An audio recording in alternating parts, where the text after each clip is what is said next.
რამდენი წლიდან შეიძლება მღვდლობა? თქვენი აზრით რამდენი წლიდან შეიძლება? დავით აღმაშენებელი ხო გაგონი? ჩვენ რამდენს ამბობ?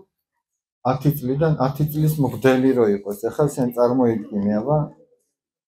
წარმოგიდგენია 10 წლის მღვდელი? ვერა, ხო? აი რამდენი წლისა წარმოგიდგენია? 30? 20? 40? 19? აი ესეთი ამბავია. ზოგადად ბავშვებო.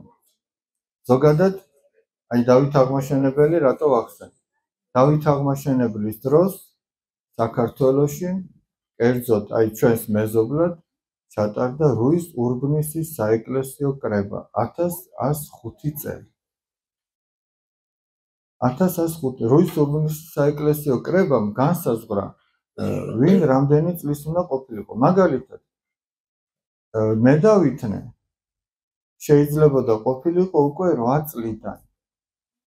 აი ხა ჩვენი გოგონები როდგანა რომ მე დავითნეობენ ბიჭებიც ახლა ნელა იწყებენ მე დავითნეობენ 8 წლიდან შეიძლებოდა რომ ადამიანი მე დავითნე დამდგარიყო.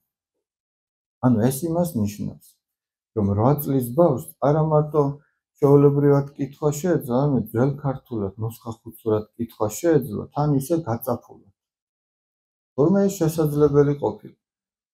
დიაკვნად კურთხევა, დიაკონი არის პირველი საფეხური უკვე მღვდლობისა. დიაკვნად შეიძლებოდა კურთხეულიყო ადამიანი 25 წლის, მღვდლად 30 წლის და ეპისკოპოსად 35 წლის. აი ესე იყო განსაზღვრული.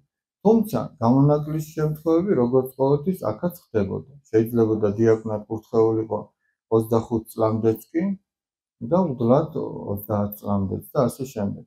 აი მე მაგალითად 25 წლის ვიყავი, როდესაც დიაკვნად მაკურთხა მე უფე ანდრია. 27 წლის ვიყავი, როდესაც მღვდლად მაკურთხა. არის ესეთი გამონაკლისის შემთხვევები, თუმცა ზოგადი წესი ასე იყო, რომ 25 წლისა დიაკონი, 30 წლის მღვდელი, 35 წლის მღვდელმთავარი, ანუ ეპისკოპოსი.